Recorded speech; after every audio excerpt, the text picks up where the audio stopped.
But the Lord is a jealous God, insomuch as he desires nothing more than communion with us.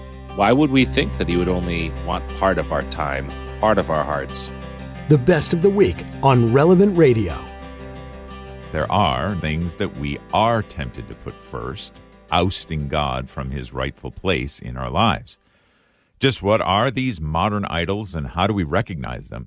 Where do they get their power to tempt us? And how can we make sure that they don't lead us into sin by usurping God's throne? We'll cover all this and more on the show today as we consider modern idols.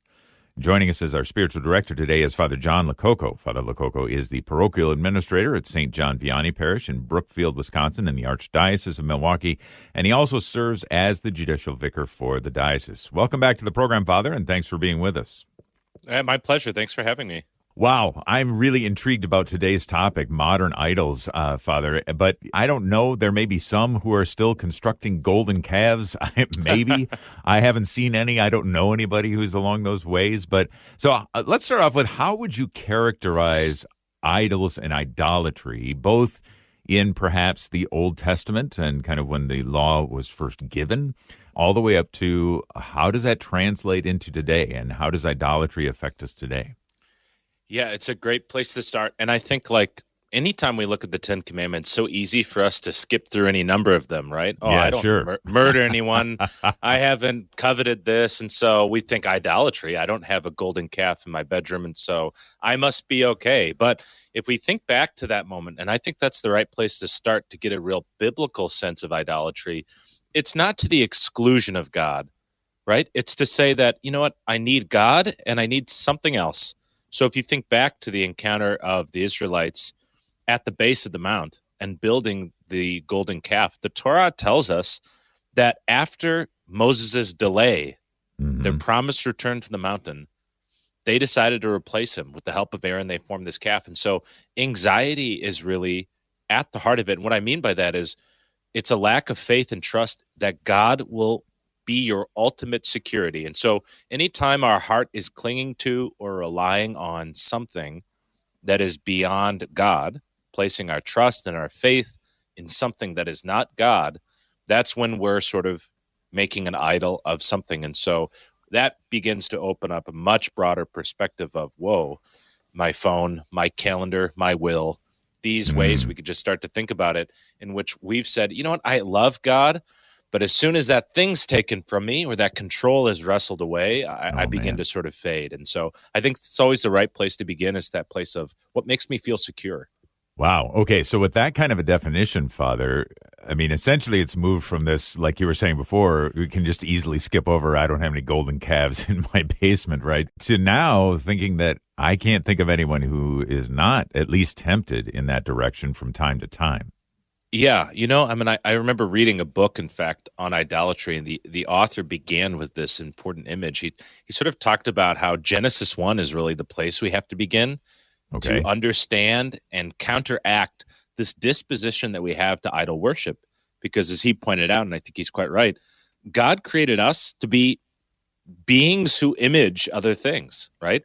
We were made in God's image to reflect his glory. And what do we see all throughout the Old Testament and into the New, and friends, even into our very own lives? You see children do it so well, and we do it ourselves. We step into any space and we begin to ask ourselves, how do I need to comport myself, right? How do I need to act? Consciously or unconsciously, we're always reflecting something. And so if we're not reflecting God, if we're not imaging God, we're going to be imaging something else. And so I do think it's kind of one of the most fundamental commandments we need to bear in mind. And as John's epistle reminds us, be on your guard against idols. And I think that's something that each one of us should really bring into our spiritual life in a much clearer relief.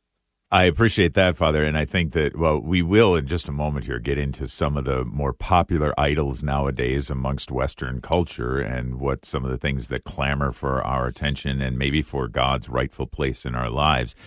But I'm wondering, too, before we get into that list, how we can identify when and where we are in that way, kind of pulled in that direction to say, okay, I am now placing my trust in this object or perhaps status or whatever it may be. I'm placing my faith and trust in this more so than I am in God. Any ideas about what can clue us in that we are falling into or brushing up against at least idolatry? I think Lent is the perfect sort of test for that, right? How quickly do we begin to realize that these things that we've added, small prayers, penances, ways in which we're being asked to be restored and renewed in our love of the Lord, we realize actually the hold that they have on us. And I think that sort of mentality in the spiritual life, what the church invites us to, brothers and sisters, in Lent, is not to begin, as you know, giving alms, praying, and offering penances, but to increase these things. And so I think the way to be cognizant of where those parts in our life where we might be giving more security, more trust, and more faith in something else, making an idol of something, is to begin to, from time to time, just increase a penitential spirit with any number of things. One of the things that I realized was how often I look at my phone in between things. You know what I mean? You walk into the elevator, I'll check my phone. I'm in the elevator, I'll check my phone. I'm waiting at a red light, I'll check my phone, I'll admit, right? And so these things, it's like I started being the practice of, if I'm going to the grocery store, I'm going to do it like they used to do in the good old days. I'm going to leave my house without my phone. And for 20 minutes to feel the freedom of not being able to be contacted. And so that's one of the things, like I realized that for myself personally. And so to those listening, I just encourage you, I think we can all immediately think of those things that sort of have control over us in some way, or maybe where there's a real danger and occasion of sin to idolatry. Begin to just cut it away from time to time and see how deep actually its roots have grown in us. Oh, that's really good. I like that. So one of the things that I'm kind of hearing inherently in what you're saying, Father, is that it's a lot about, or it can be about, what we give our time to, it seems. That if we have this time that's allotted to us, however many years, months, weeks, and days we've been given on this planet, that we do give our time over to checking our phone or watching TV or scrolling on social media or whatever it might be, Sure. Right? So it seems like there's a time element in there as well. Yeah, absolutely. And I think monasticism gives us a good invitation into what balance should look like, right? I mean, we all have to, according to our own condition, pray always, and seek the Lord out in all things. And so finding that balance of work, prayer, leisure, rest, comfort, that's something that is going to be, according to our own condition. But the Lord is a jealous God in so much as he desires nothing more than communion with us. And so in that way, why would we think that he would only want part of our time, part of our hearts? He wants the wholeness of our whole being. And he tells us that he is a jealous God in Exodus. And so this sort of jealous love is a tender love, right? It's one that's seeking us out. This is the love of the shepherd who seeks out the lost sheep. And so that is a love that is compelling God towards us. And so he doesn't want the minimalism that the world might sort of say is enough. He wants so much more. Well, some of the things that Americans and Westerners are drawn to, specifically in terms of what they may be tempted to idolize in their lives, may be obvious. And I think some of them are more subtle, Father. So let's get into unpacking some of perhaps the more modern idols that are more popular in our culture today. So where would you like to lead us off? No servant can serve two masters. He will either hate one and love the other, be devoted to one and despise the other. You cannot serve God and mammon. I was ready for that question because, friends, this is the ill of our age, is the materialism of our lives. And I think it's such a modern idol that's so easy to find ourselves deeply immersed in. And so I think that might resonate with a lot of us when we think of materialism, especially how technology has changed it so much in the last 20 years. All right. So specifically a love of money, of materialism, of material objects, of material wealth is what you're saying?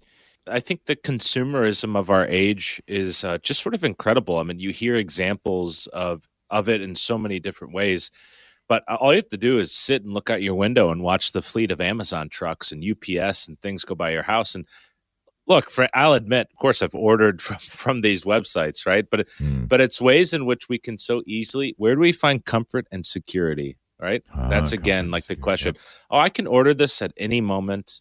And if it's delayed, oh my gosh, I ordered this book from Arizona, and can you believe it? It took them 30 hours for them to get it here. We become so quickly, the Wi-Fi in this plane is so weak. Can you believe this? We become so sort of upset and anxious and worried and nervous, and the things that we consume begin to consume us. This is something that is a very clear through line in salvation history, is as imaging beings, as those who sort of reflect and are called to reflect God's glory. If we're not reflecting God's glory, we're reflecting those things that we're worshiping, these idols. But that reflection is not a zero-sum game. We become like what we worship, right? We've heard this before. In fact, we pray this, that what we receive at the Mass is whom we become. And so to think that we can be so sort of deeply rooted in materialism, in consumerism, in instant gratification, to think that it's not going to have an effect on our relationship with God, how we see the world, how we see others. I think this is one of the idols that we have to really seek to overcome. And that's hard because we live in a world that's really ordered towards that. But I think you're beginning to see some hopeful signs of a response to it, of people saying that there's an inherent goodness in making something with your hands, learning this trait or this skill or trade, finding ways in which they can, it might be harder to do it this way, and I could just order it or have someone else do it, but I'm going to do the work myself. I think that is a real act of faith and trust in sort of the goodness that comes from the toil, and the goodness of labor, if that makes sense. Wow. Yeah, absolutely it does. And I love it that we're already getting into ways to combat this idolatry that springs up in our lives, especially, as you said, when it comes down to those elements of materialism, consumerism, and instant gratification. Oh, yeah, I will admit, too, I fall prey to those hopefully from time to time and not constantly, but it is certainly something that comes knocking on my door as well. Let's take a phone call now. Phyllis is calling in from Santa Fe, New Mexico. Good morning, Phyllis. Thanks for calling in. Good morning, and thank you for taking my call. I've been struggling with that this Lent. My struggle is I was unemployed for about a month to 2 months, and first couple of weeks I'm like, okay, God knows better than I do what I need, and He's going to take care of everything. And then towards the end, I got to tell you, it was bare knuckles. I'm like, okay, you're not listening to me. I'm scared here. And then I caught myself as soon as the job that I was applying for came through. I'm like at ease. I'm like at peace. And that bothers my conscience, to be honest with you. Why do you feel that it bothers your conscience, or in what way does it bother it? Because I feel like I doubt God. Like, I feel like I'm putting my security in the fact that I'm working and paying my bills. That's my security. When I didn't have that, I began a couple of weeks into the unemployment. I'm like, okay, I had faith in God, but then it's like He was testing me, and the longer it waited, towards the end, I'm going, okay, you know what? I'm really scared right now, and my peace was disturbed. And but I think what I hear from you, though, is despite the trial of your faith in this, within the context of our discussion today, you didn't say, and then this other thing, this really became the healing balm for me. You kept turning to the Lord. That's success in the spiritual life, Phyllis. Like, that's where I want to be. When we find ourselves sort of stretched and strained by the crosses and circumstances of our life, we can bring that exasperation and fear and anxiety to the Lord, and He comforts us in the same way as He did the apostles on the Sea of Galilee.